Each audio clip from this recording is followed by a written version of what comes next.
I've just started to run in. I've seen a lot of noise online around zone 2 running sessions. Is this something I need to be prioritizing? Okay, Duncan, great question. And let me keep this short and sweet for you. Now, obviously, the more specific I can go with your situation, the more I know, the more I can help. But I'm just going to say for now, no. Now, let me break that down. I know your goal is to improve running, but here's what I want to do instead. What I do with a lot of my clients, they come to me, they're typically overweight, they're on a weight loss journey. They might be able to run for 2 minutes and then that's enough for them. Now, what I tend to see, I can't program a low intensity zone 2 session for a client that after 2 minutes is knackered, because that's not a zone 2 session, right?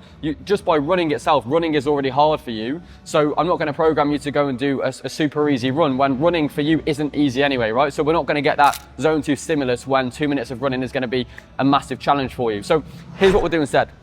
We're going to target central adaptations, meaning we're going to target your heart and your lungs, and we're going to help you to get fitter over time. The way we're going to do that is we're going to leverage things like the bike or maybe the cross trainer. Now, we can use them to have a steady state stimulus on your body, so we're going to target that zone 2 adaptation, and we're going to keep it nice and consistent, and we can work on that for a longer period of time, which is going to help to have a crossover with, like we said, your heart and your lungs, which just means it's going to have a crossover to your running. What we don't want to do is say program a quote unquote zone 2 run when just running is already super challenging for you. Now, over time, we will then start to phase you into more specificity with the running, and over time you'll eventually be able to just do a zone 2 run. But for now, if running is too challenging in itself, then we're not going to be able to program that for you. So what I do instead is I do your central adaptation work by doing things like your zone 2 sessions on the bike or the cross trainer, and then I would do sessions where you're starting to integrate a bit of running into your training week. You might be doing, depending on your ability, 2 minutes of walking and maybe like 1 minute or 30 seconds of running, and we can repeat that X amount of times, and over the week within your training phase we build up the total volume that you're doing. So to answer your question,